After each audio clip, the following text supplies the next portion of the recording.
It's May 3rd, 2017, and here's what's new on the Crypto Coin Show. Is it too late to invest in Ripple? Ripple's history and how Ripple's cryptocurrency is having success in the market and building relationships with mainstream banks. And stay tuned to the end of the show today, where I'll give you this week's crypto recommended reading. Hello and welcome. I'm Ashton Addison, and you're watching the Crypto Coin Show, the show where I decrypt the facts to keep you on track of new developments and opportunities in the fintech and cryptocurrency world. Today's stories are on Ripple. Ripple is currently the third largest cryptocurrency behind Bitcoin and Ethereum, with a market cap just over $2 billion American. But wait, the market cap was not even $300 million at the start of 2017. That's approximately a 560% increase so far this year. Wow. They've come a long way, but how did they get there? And is it too late to invest? To give some background, the Ripple project originated in 2004 with the intent of a decentralized monetary system that could empower individuals and communities to create their own money and transfer it freely without a middleman. A trustless consensus.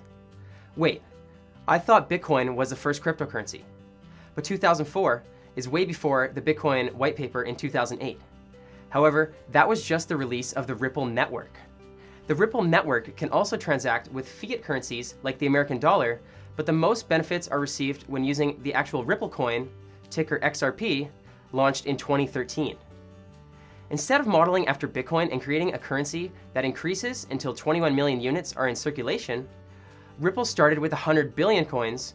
However, Ripple right now is retaining half of them for future use. Right now, there are about 37 billion coins in circulation. Unlike Bitcoin, no one receives transaction fees from the processing of the transactions, and instead, fees are destroyed permanently from circulation, decreasing the supply in a deflationary manner. Unlike the American dollar, no more Ripple can ever be created, so the coin cannot be devalued by increasing the money supply over 100 billion, but there is the potential for Ripple to release the second half of the coins they have in storage at some point. Vitalik Bitcoin, who used to work as the lead writer and co-founder of Bitcoin Magazine, but more known for the co-founding of Ethereum, wrote a strong introductory article a few years ago on Ripple Coin. I'll leave his link to the story in the comment section below. So why are banks choosing to use Ripple? Why not just use the traditional method of transferring funds through a clearinghouse or a third party? Time and money, baby. Time and money. Bank payments using Ripple can now be settled in a matter of seconds as opposed to a matter of days using traditional currencies like the American dollar. This is seriously a game-changing network for the financial industry.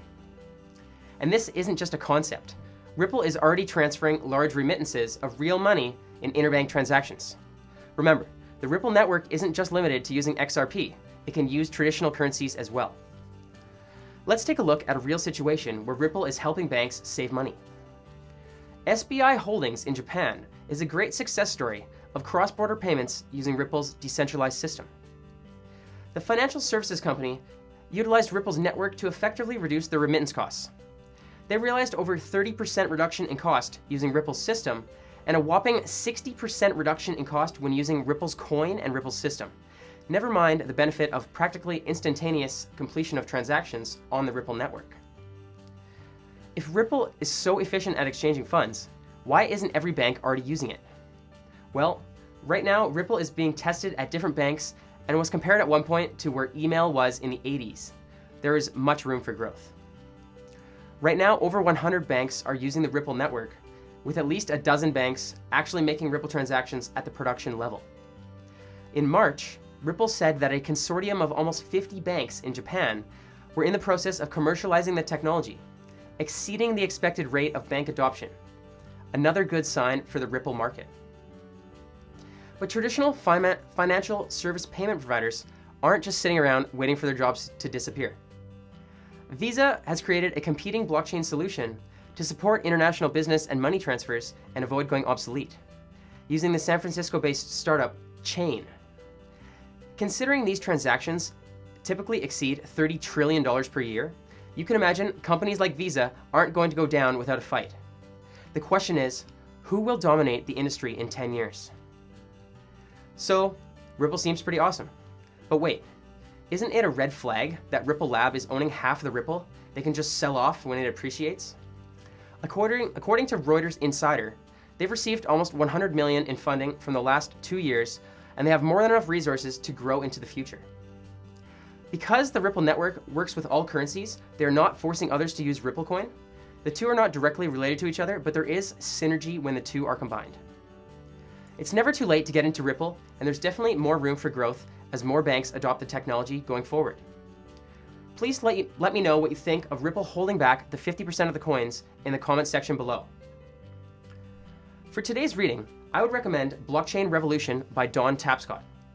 It goes beyond currency itself and talks about the other applications of blockchain technology, including the Internet of Things, how we can use it to claim ownership rights on physical assets like property deeds, and digital assets like art, music, and more.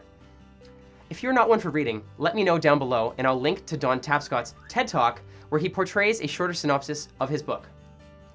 I've read his book and I've watched the TED Talk, and the biggest takeaway from his work is that the protocol underlying these technologies is actually more valuable than the money itself. Remember, the original Ripple blockchain network came into fruition almost 10 years before the Ripple coin currency came out. The possibility with blockchain technology are seemingly endless. This has been your Crypto Coin Refresh. I'm Ashton Addison, and thank you for watching. Remember to like this video, share it, and subscribe for more. Look out for next week's video when I decrypt the facts to keep you on track in the crypto world.